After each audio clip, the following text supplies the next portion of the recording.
And we're joined now live by Onondaga County Executive Ryan McMahon. Certainly, Ryan, a very busy guy, 45 days straight, I think you said, working on this. Thank you so much for spending a few minutes to join us tonight. Well, good seeing you, Jeff. How are you? I'm hanging in there, but let's get to your shelter in place in a minute. The other big announcement you made over the weekend was closing of the golf courses, and you said that's based on data.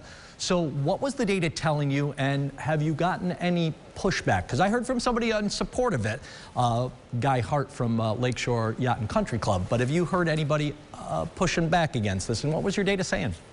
Yeah, so every decision we make is based off of data, and it's based off of looking at positive cases and trends. And so last week our cases jumped 160%.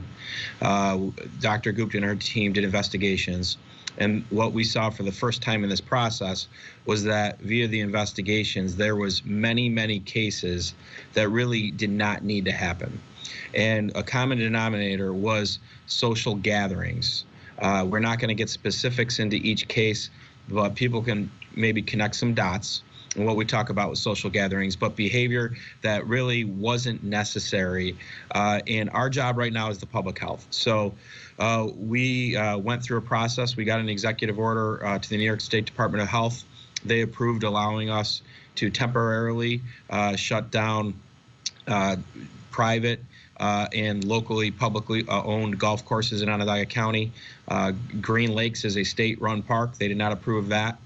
But we believe when we're looking at social distancing, based off of caseloads we've seen related to social gatherings, looking at some of the other thermo GIS mapping related to different density in different parts of the county, that this short-term pain for some of our golf courses and inconvenience for some of our golfers could lead to long-term success for the region.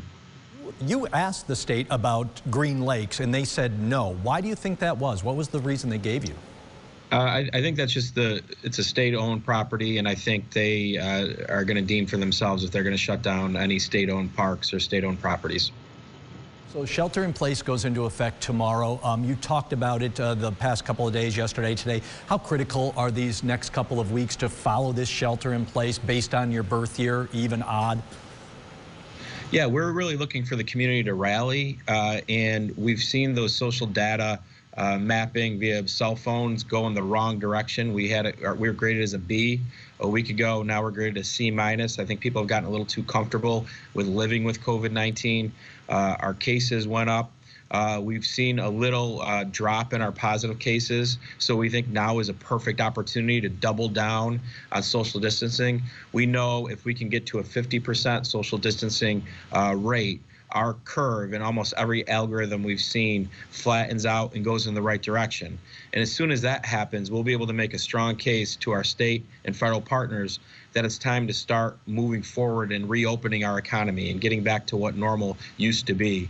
But we really need the company the community to buy into this. We're begging the community to buy into this at this point because the virus needs a host.